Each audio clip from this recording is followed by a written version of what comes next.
Hi guys, so ngayon luto tayo ng binagoongang baboy.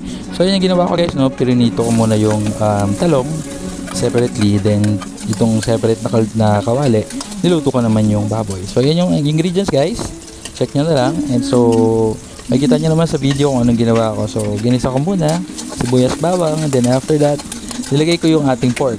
So paglagay ko ng pork, hinintay muna natin siyang lumambot to guys, no? Pinakuluan ko muna siya sa tubig para lumambot, of course, para din maging tender din pork. Then saka ko hinaluan ko na siya ng guys ng bagoong.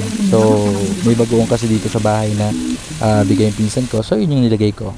So ayan, so makikita nyo nag-iba yung color niyan kasi nilagyan ko siya guys ng toyo. Tapos yung sa ibabaw niyan guys, makikita nyo meron ng ayun, yung bagoong, no, na alamang, parang ganoon, na yun yung nilagay ko dyan. So ayun guys, halo-halo lang, taste nyo para sakto yung alat, tamis. Wag din masyadong maalat guys, hindi rin maganda yun. So ayan po, then nilagay ko na guys yung sili na green. Nilalagay ko yan actually bago maluto na eh.